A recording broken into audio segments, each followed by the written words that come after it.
My name is Nicole. I am 29 years old. I believed in love. I thought love could fix anything. I was wrong. When I first met Ryan, I felt something special. He had brown hair, kind eyes, and a soft voice. He made me laugh. He made me feel important. I worked at a small clothing shop in the city. He came in to buy a shirt, but he stayed to talk to me. I still remember his smile that day. It felt like a movie. We started talking every day.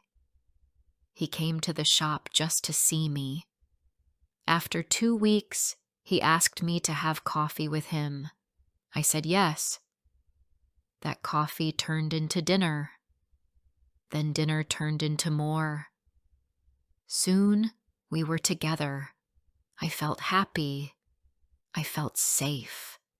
Ryan did not have a job at that time. He said he lost it because of company problems. I said it was okay. I had enough for both of us. He stayed at my place many nights. I cooked for him. I washed his clothes. I gave him love and time. I gave him everything. 6 months passed. Ryan still had no job, but he always had new shoes, new clothes, a new watch. I asked him, "Where does the money come from?" He smiled and said, "A friend helps me." I wanted to believe him, so I did. But one evening, I got home early from work. I opened the door. I saw Ryan with another girl on my couch. They were laughing. She was wearing my t-shirt. My heart dropped. He stood up fast. "Nicole, it's not what you think," he said. The girl looked confused. "Who is she?" she asked him. I didn't speak. I just stared at both of them. My legs felt weak. My chest felt heavy. I picked up my bag and walked out. I stayed at my friend's house that night. Her name is Beth. She gave me tea and a warm blanket. I cried into the pillow like a child. "Why did he do this?" I asked her. She said, "Because some people only take. They do not know how to give." Ryan tried to call me the next day. He sent messages. "I'm sorry," he wrote. "It was a mistake. I love you." I did not answer. 1 week passed, then another. He came to my shop with flowers. "Please, Nicole," he said. "She meant nothing to me. I was stupid. I want to fix this." I looked at his eyes. He seemed broken. He looked thin. He looked tired. He said, "I miss you every day." My heart was soft. I still loved him. I should have walked away, but I didn't. I took him back. Beth was angry. "He hurt you," she said. "He will do it again." I said, "People make mistakes. Maybe he can change." For a while, things felt better. Ryan was sweet. He helped around the house. He made me laugh again. He got a small job at a car wash. He gave me money for bills. He said, "This time, I will be better." I believed him. 3 months passed. I started to feel like we were okay. I told Beth, "He's trying. I think he really changed." But deep inside, I was not sure. He stayed out late some nights. He said he was with his boss or helping a friend. He didn't answer his phone sometimes. When he came home, he looked nervous. He talked fast. "It was just work stuff," he said. One night, I found a hair clip in his bag. It was pink with small pearls. I didn't own it. I held it up. "Whose is this?" He looked at it. "It's yours," he said. "No, it's not," I said. He laughed. "Then maybe it's Beth's? Maybe she dropped it when she visited." Beth had never brought a bag inside the house. She never wore clips. I knew it was a lie, but I wanted to believe him, so I said nothing. More things started to feel wrong. He started locking his phone. He changed his passwords. He put his phone face down on the table. When I asked why, he said, "You don't trust me?" I said, "I want to, but you hurt me once. I just need to feel safe." He kissed my forehead and said, "You are safe with me." But his actions said something else. One weekend, he said he was going to visit his cousin. He packed a small bag and left. He said he would be back Sunday night. But on Sunday night, he didn't come home.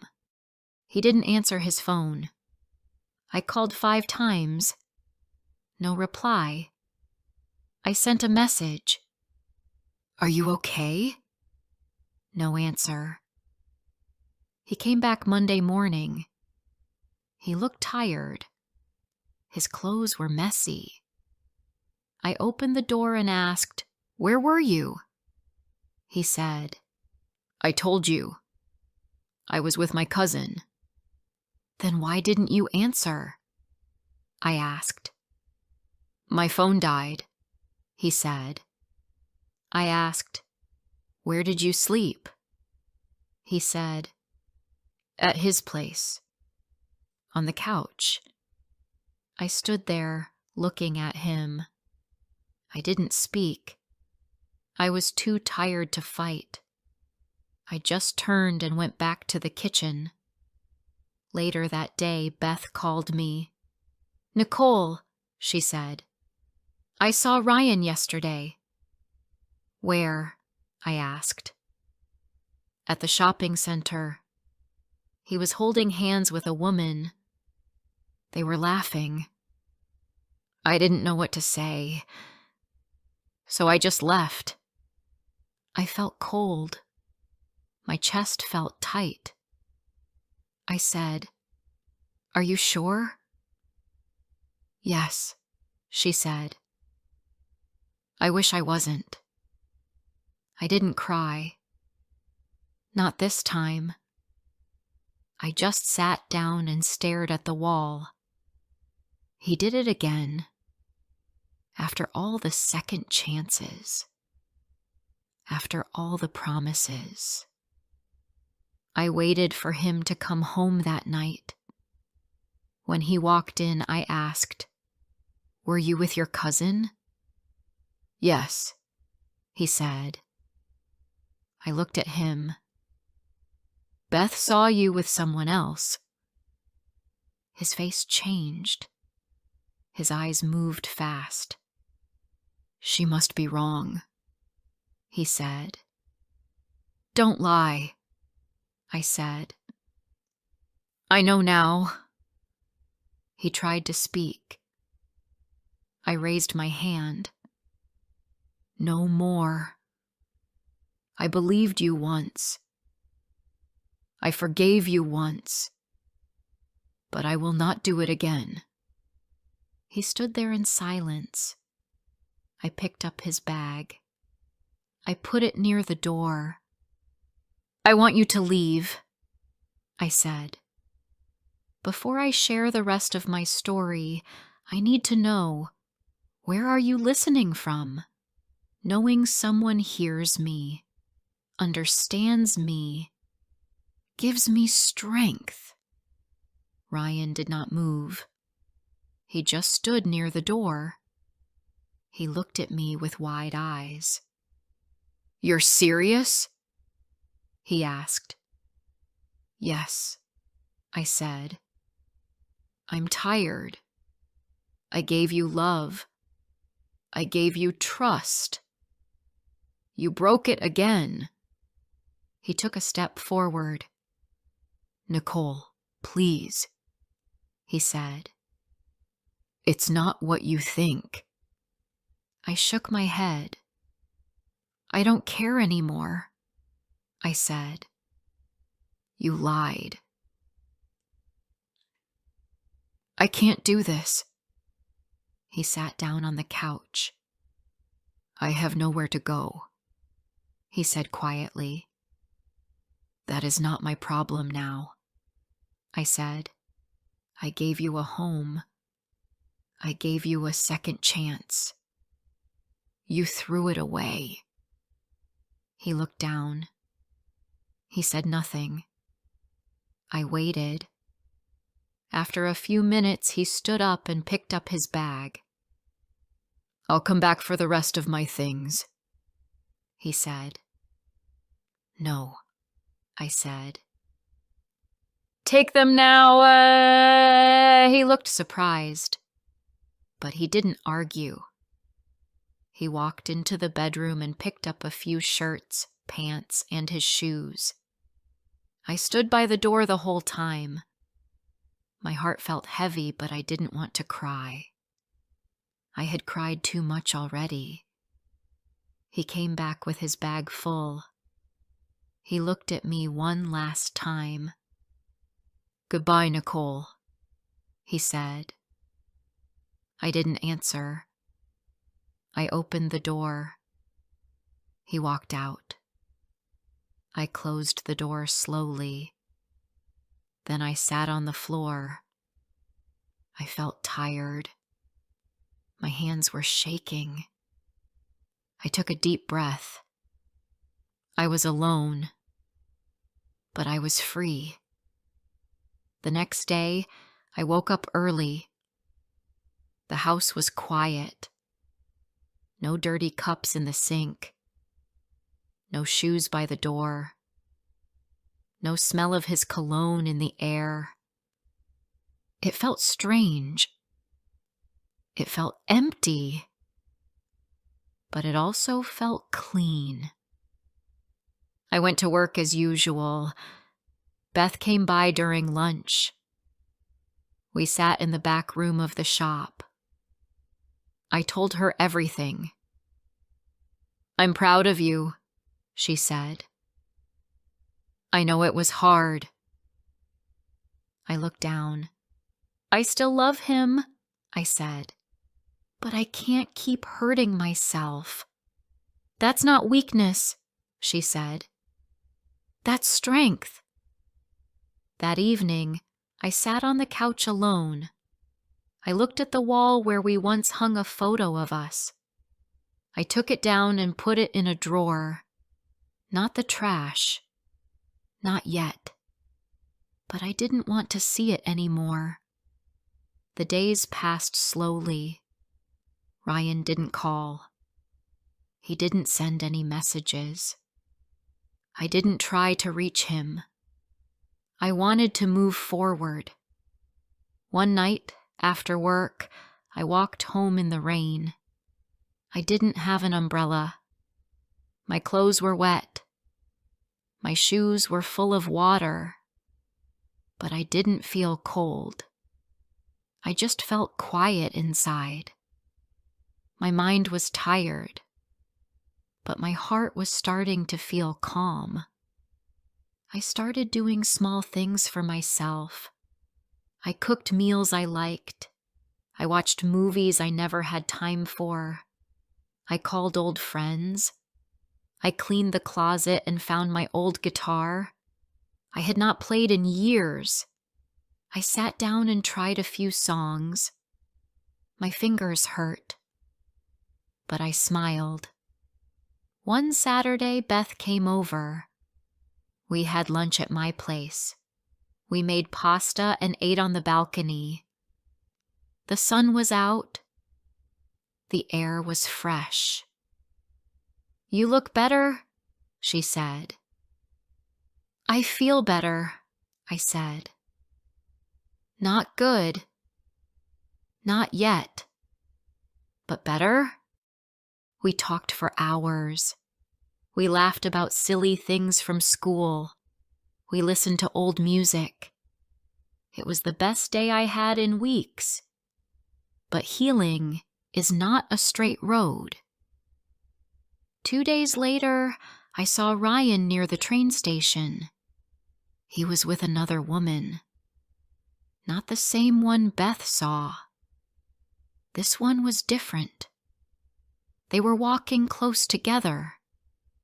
He didn't see me, but I saw them. I stood still.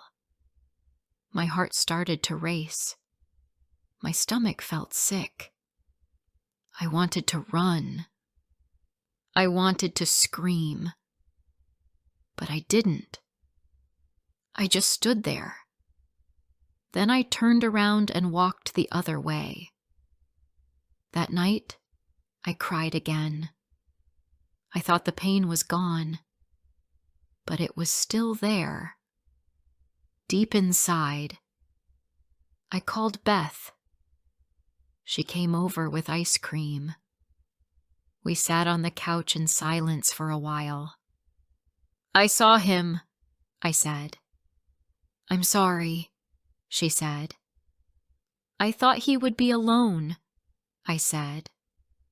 "But he already moved on." Beth looked at me. "He didn't move on.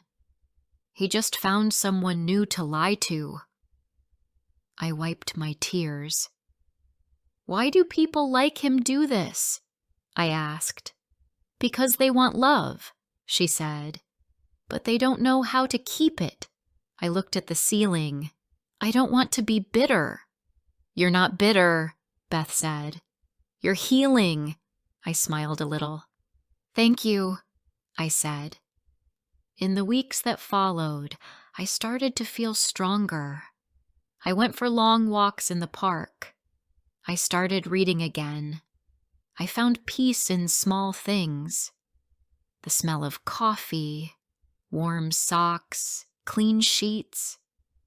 One morning, I looked at myself in the mirror. My eyes still looked tired, but I saw a light in them. A small light. But it was there. I took out the photo of Ryan and me. I looked at it for a long time. We were smiling in it. We looked happy. But now I knew. I was smiling for real. He was smiling for show. I put the photo in a box and closed it. I went to work and smiled at customers. I helped an old woman find a jacket. I helped a little boy find shoes for school. I laughed with Beth during our break. I was not the same Nicole.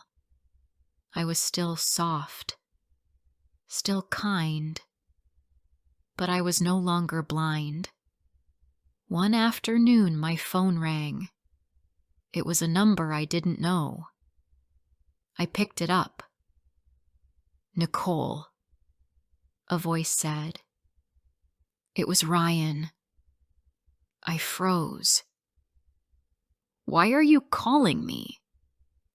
I miss you," he said. "I made mistakes.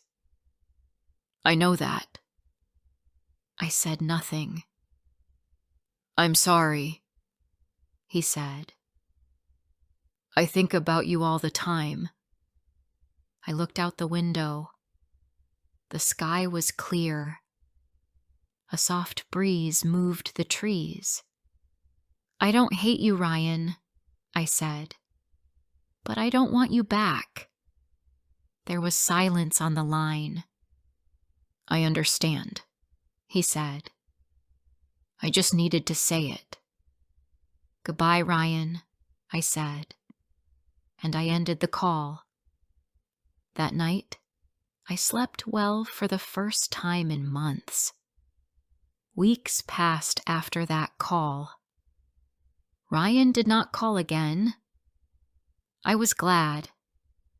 I did not want him in my life. I wanted peace.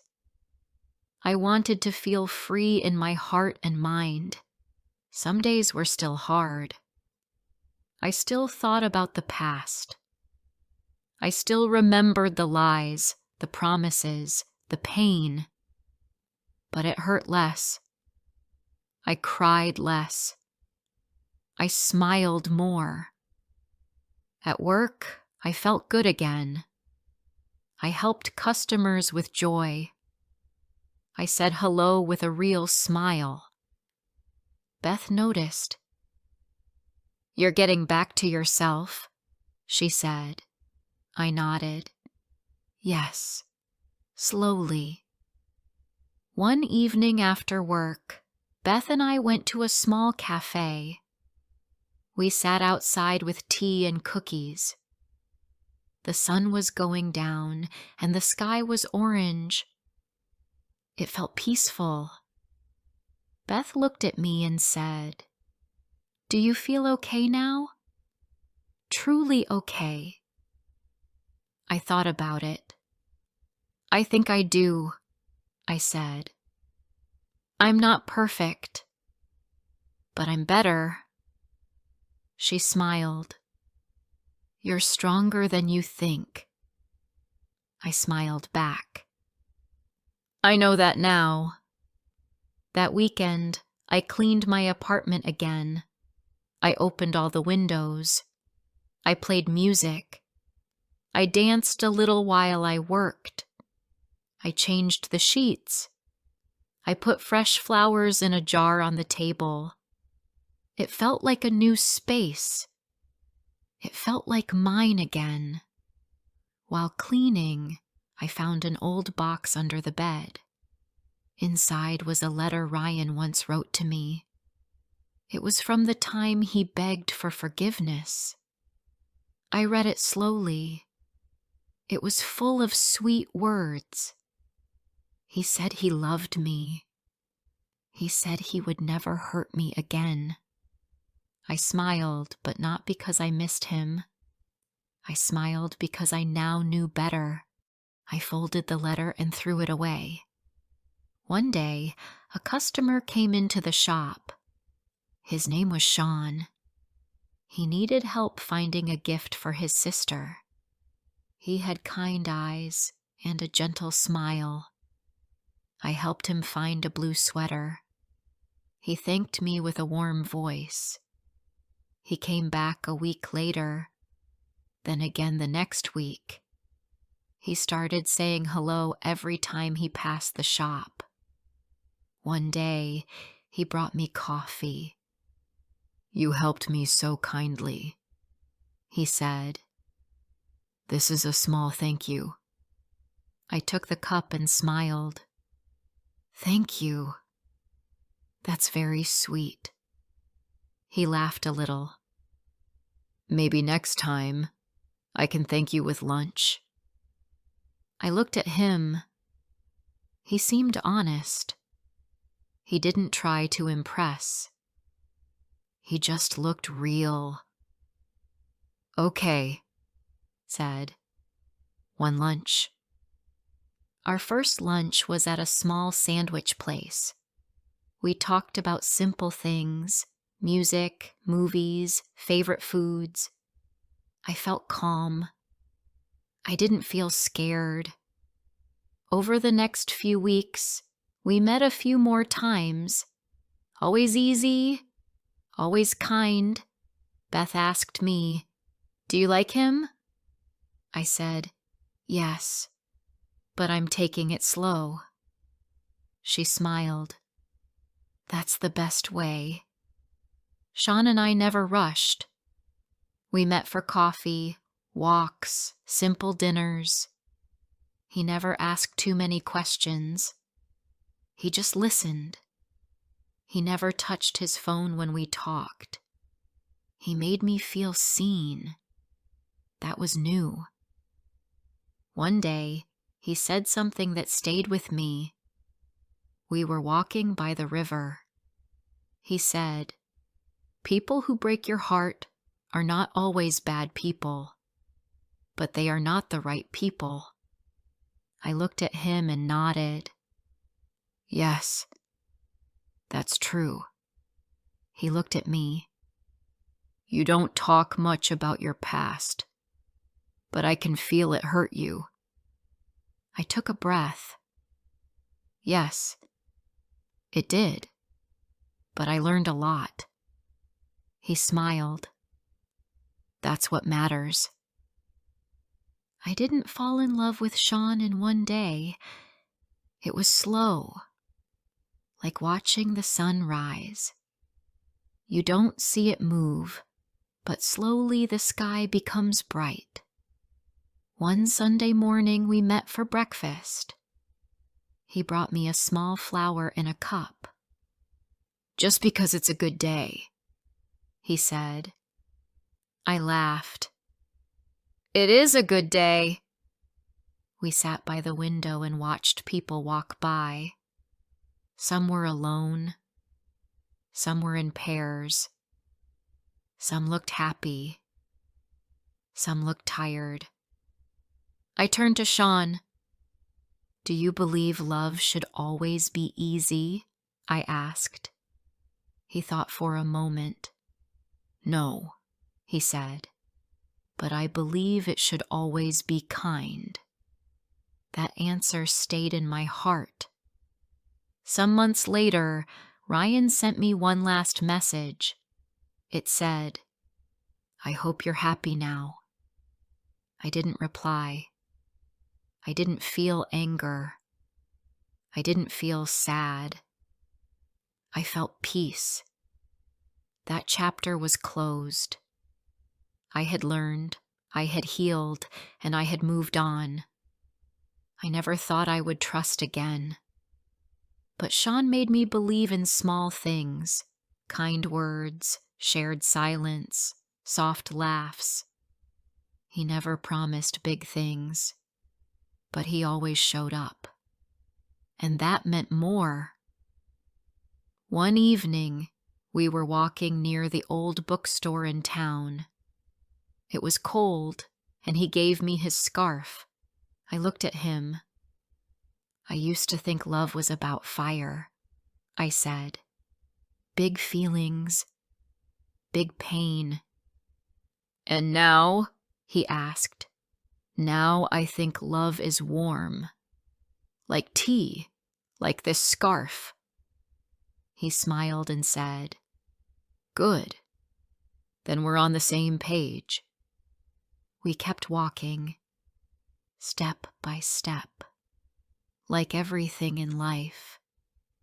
That night when I went home, I looked at myself in the mirror. I looked stronger. I looked calm. I looked like me. I whispered to myself, "You took him back, but he broke you again. And still you got up. You healed. You loved yourself more." I turned off the light and went to bed. I didn't cry. I didn't miss the past. I was ready for what came next.